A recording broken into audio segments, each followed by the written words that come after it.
अब हम 3 अक्टूबर को सेकेंड शिफ्ट में जो प्रश्न पूछे गए थे अब हम उन्हें देखेंगे। और उससे पहले दोस्तों, अगर अभी तक आपने मेरे चैनल को सब्सक्राइब नहीं किया है तो प्लीज़ मेरे चैनल को सब्सक्राइब कर लें। और इसकी PDF फाइल जो है वो आपको मेरे टेलीग्राम चैनल पर मिल जाएगी। उसका लिंक जो है वीडियो के डिस्क्रिप्शन में दिया हुआ है। तो पहला सवाल है, केर और गड़िया पूजा किस राज्य के पारंपरिक आदिवासी त्यौहार है? केर और गड़िया पूजा किस राज्य के पारंपरिक आदिवासी त्यौहार हैं? तो त्रिपुरा के। अगला सवाल है, भारत में निम्नलिखित में से परिवहन का कौन सा साधन पेट्रोलियम और गैस की आपूर्ति में वाहनांतरण की हानियों तथा देरी को कम करता है? तो पाइपलाइन। अगला सवाल है, व्यापार उदारीकरण ने माध्यम से उच्च प्रौद्योगिकी सामग्री वाले उद्योगों में अपने डैश में सुधार करने में भारत की मदद की? तो तुलनात्मक लाभ। अगला सवाल है, संगीत नाटक अकादमी पुरस्कार प्राप्त करने वाले प्रभात शर्मा असम के एक डैश वादक थे? तो बांसुरी वादक। अगला सवाल है, निम्नलिखित में से कौन 1984 में नृत्य में पद्म विभूषण पुरस्कार प्राप्त करने वाले सबसे कम आयु के व्यक्ति थे? पंडित बिरजू महाराज। अगला सवाल है, भारतीय संविधान का निम्नलिखित में से कौन सा अनुच्छेद प्रधानमंत्री और राष्ट्रपति के बीच के संबंधों से संबंधित है? तो अनुच्छेद 75। अगला सवाल है, भारत की जनगणना 2011 के अनुसार किस महासागर की जनसंख्या सबसे अधिक है? तो मुंबई महानगर की। अगला सवाल है, निम्नलिखित में से कौन सा भारत का नागरिक बनने की शर्त के रूप में गलत तरीके से सूचीबद्ध किया गया है? तो संपत्ति के अधिग्रहण के माध्यम से नागरिकता।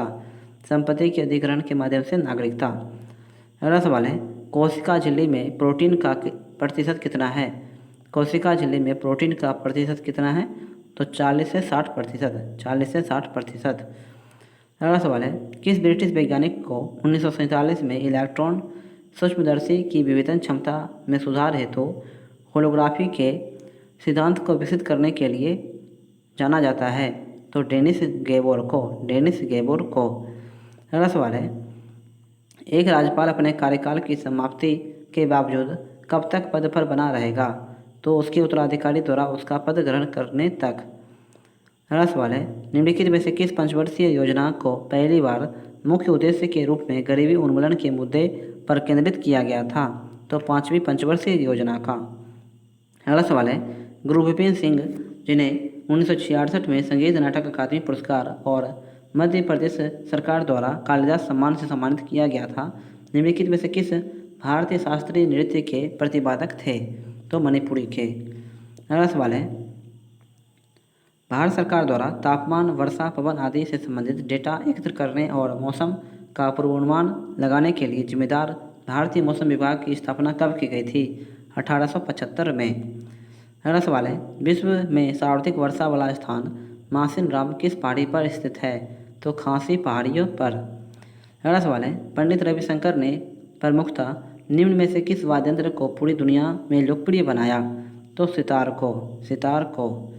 अगला सवाल है, भारतीय संविधान में मूल कर्तव्यों को किसकी सिफारिश पर शामिल किया गया था? भारतीय संविधान में मूल कर्तव्यों को किसकी सिफारिश पर शामिल किया गया था? सरदार स्वर्ण सिंह समिति के।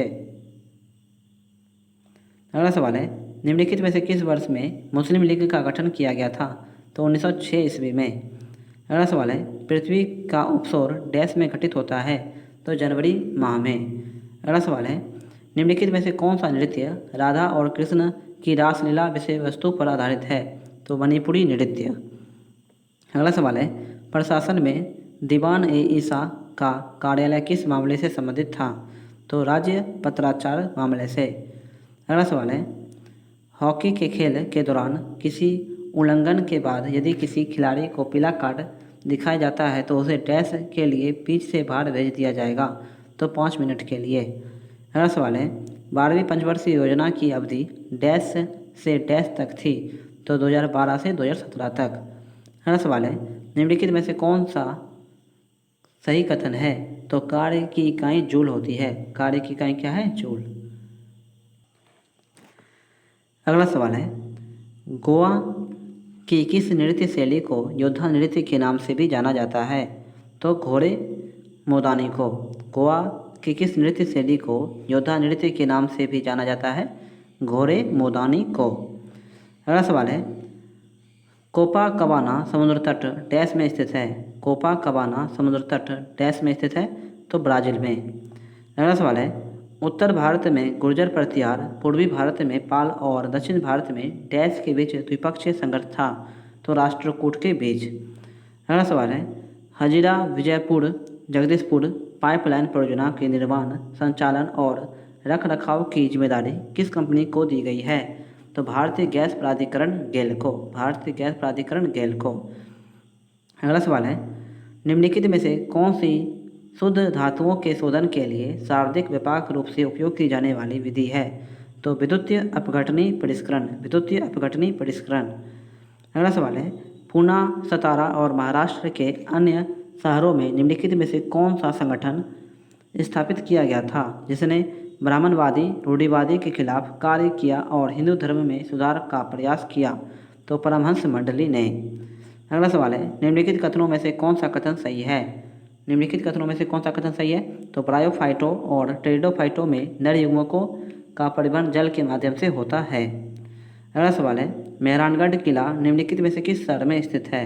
तो जोधपुर में। मेहरानगढ़ किला निम्नलिखित में से किस शहर में स्थित है? जोधपुर में। अगला सवाल है, द मूड्स लास्ट साई उपन्यास के लेखक कौन है? द मूड्स लास्ट साई उपन्यास के लेखक कौन है? सलमान रुश्दी। सलमान रुश्दी। अगला सवाल है, मार्शल लॉ की अवधारणा जो मूल अधिकारों को प्रतिबंधित करती है किस देश से ली गई है? तो यूके से। अगला सवाल है, वृक्ष किस स्तर के अंतर्गत आते हैं? वृक्ष किस स्तर के अंतर्गत आते हैं? तो सर्वोपरि ऊर्ध्वाधर के। अगला सवाल है, जब न्यायालयों को पता चलता है कि किसी व्यक्ति की गैर कानूनी गिरफ्तारी हुई है तब कौन सी रिट जारी की जाती है? बंदी प्रत्यक्षीकरण या हेबियस कॉर्पस। अगला सवाल है, टोक्यो ओलंपिक 2020 में भारत की रैंक कितनी है? टोक्यो ओलंपिक 2020 में भारत की रैंक क्या है? 48। अगला सवाल है, भारत में निम्नलिखित में से किस सूक्ष्म वित्त संस्थान की स्थापना स्वतंत्रता के समय की गई थी? तो ग्रामीण सहकारी के लिए। ग्रामीण सहकारी के लिए। अगला सवाल है, निम्नलिखित में से कौन सा अंतिम मौर्य शासक था जिसकी हत्या उसके सेनापति ने कर दी थी? तो बृहदत्त ने। अगला सवाल है, निम्नलिखित में से कौन सा जड़त्व आघूर्ण के लिए सही सूत्र है? तो I बराबर mr²। I बराबर mr²। अगला सवाल है, निम्नलिखित में से किसने 1920 में ताशकंद में एक प्रवासी भारतीय कम्युनिस्ट पार्टी की स्थापना की थी? तो M.N. रॉय ने। M.N. रॉय ने।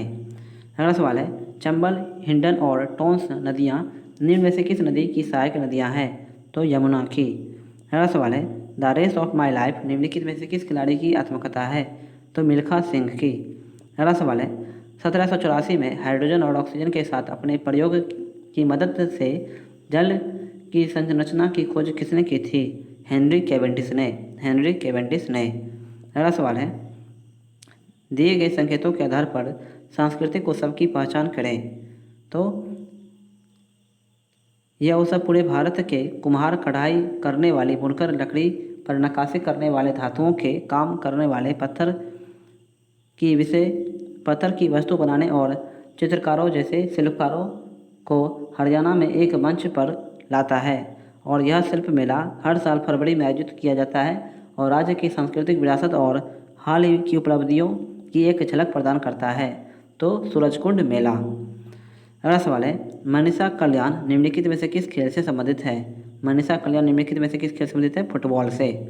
अगला सवाल है, निम्नलिखित में से कौन सा 1897 में खोजा गया पहला विटामिन बी था जो अमीनो अम्ल और कार्बोहाइड्रेट उपापचय में अनिवार्य होता है और ऊर्जा उत्पादन अभिक्रियाओं में सक्रिय होता है? तो थायमीन। अगला सवाल है, सैयद मोदी इंडिया इंटरनेशनल किस खेल में आयोजित किया जाता है? सैयद मोदी इंडिया इंटरनेशनल किस खेल में आयोजित किया जाता है? बैडमिंटन में। अगला सवाल है, 2011 की जनगणना के अनुसार किस केंद्र शासित प्रदेश में सर्वाधिक पुरुष साक्षरता दर दर्ज की गई है? तो लक्षद्वीप में। तो आज की वीडियो दोस्तों यहीं पे समाप्त करते हैं और इसकी जो लास्ट शिफ्ट, थर्ड शिफ्ट की जो क्वेश्चन बच गए हैं उसे हम अगले वीडियो में कंप्लीट कर लेंगे। तो अगर ये वीडियो आपको हेल्पफुल लगी हो तो प्लीज़ मेरे चैनल को सब्सक्राइब कर लें और इस वीडियो को जो है अपने दोस्तों में ज़्यादा से ज़्यादा शेयर करें। मिलते हैं अगली वीडियो में, तब तक के लिए जय हिंद, जय भारत।